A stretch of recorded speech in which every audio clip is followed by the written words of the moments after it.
The rich fear it, the impoverished are traumatized. At some point, it's time for all of us to pay up.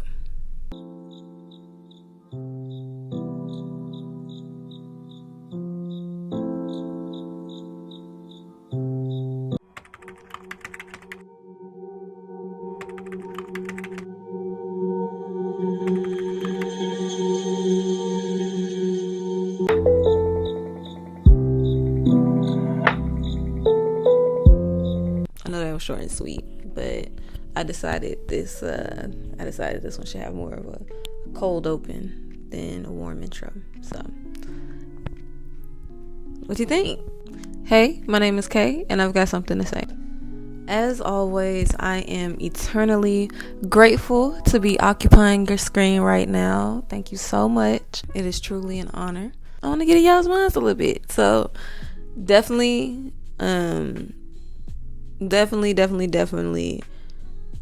type out your responses in the comment or write your responses in the comments.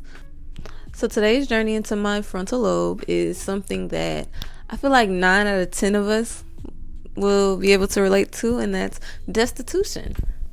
In today's video, we will be discussing the optics, stigma, hypocrisy, and contempt surrounding poverty and how that affects everyone, the entire community.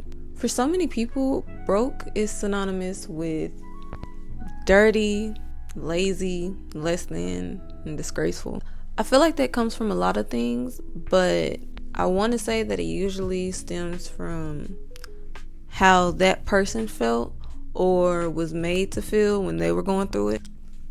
Or it might just be like a subconscious disgust with poverty. I think I read somewhere or saw something where it was said that basically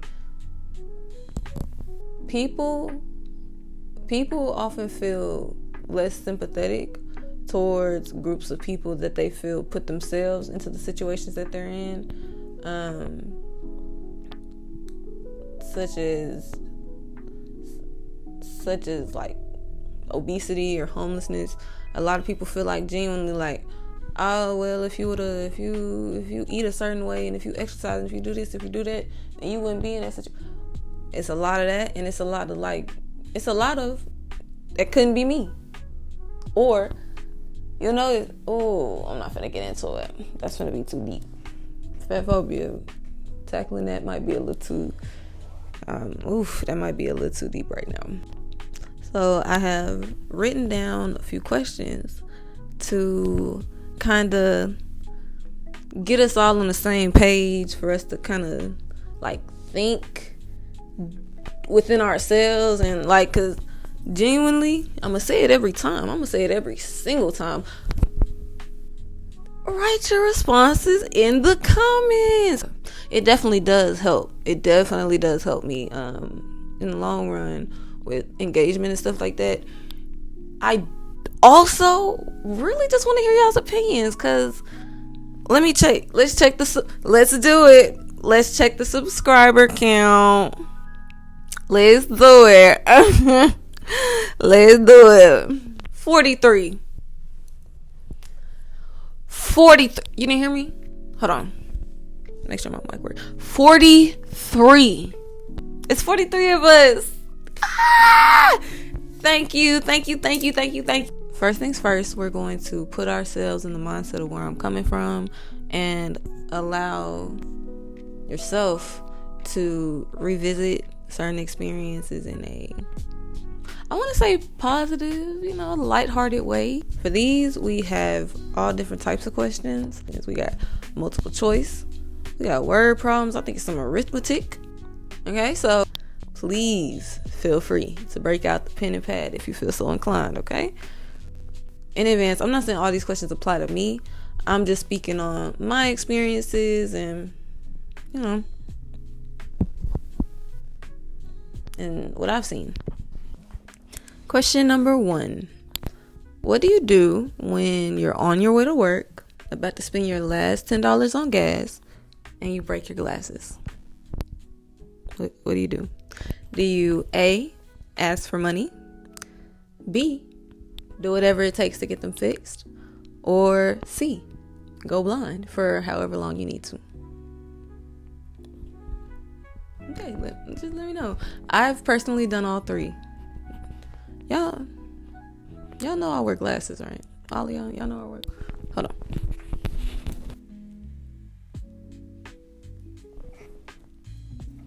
Yep. Yep, this is real. This is me. Like, legally, I need these to drive. Like, it's bad. I can't see a thing. When I'm recording, I can't see a thing. Cannot see myself. Couldn't see me if I tried. I just leave that to editing, Kyla, and call that a day. Back to blind. All right. Your rent, utilities, car insurance, car note, and Wi-Fi bill are due, and it looks like you're coming up short.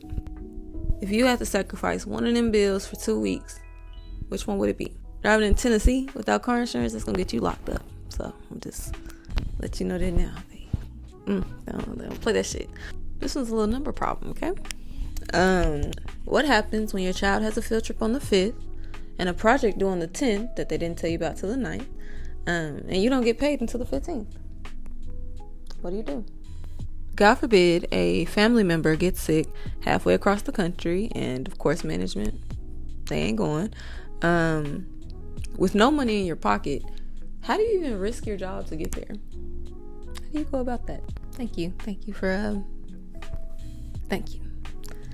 All right, now that I feel like we have a mutual understanding of where I'm going with this, where I am with this and where I'm going with it, like I said in the previous video, I love hip-hop, and it's through this admiration that I've noticed a pattern of hypocrisy. I feel like there's an expectation for you to have gone through your fair share of economic struggle, but at the same time, you can't talk about it until you pull yourself out or have been pulled out of that situation. It's very much like I was dealt a sorry hand in the game of life, but I carved my own path type of mentality. I think this begs the question, is this hypocrisy enough to classify someone as a sellout?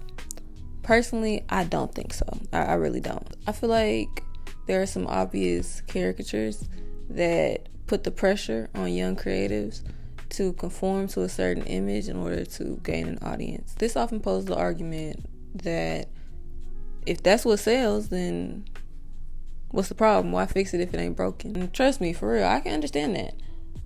The thing is, though, that it is broken. Like, it genuinely is broken. What's to gain from this persona in the present pales in comparison to the effect that it's going to have on our future. I guarantee you. The fame and fortune that may very well carry you throughout your entire life will have detrimental effects on each generation hereafter. Side question, do y'all remember when it came out that 21 Savage was from the UK? Of course we know, he's Atlanta to the core. I just remember that shook the nation for a second. I also remember it sparking a deeper conversation about this facade within modern rap, and it putting a spotlight on performity within African American media, aka blaxploitation. For this video, I went down a rabbit hole of blaxploitation. I'm probably gonna make a whole video of that all on its own. I am intrigued, to say the least, and I'm gonna do my best to get y'all intrigued too, because this is important. I love breaking down the self-hatred within the black community and building that love back up. I love that shit. I really do.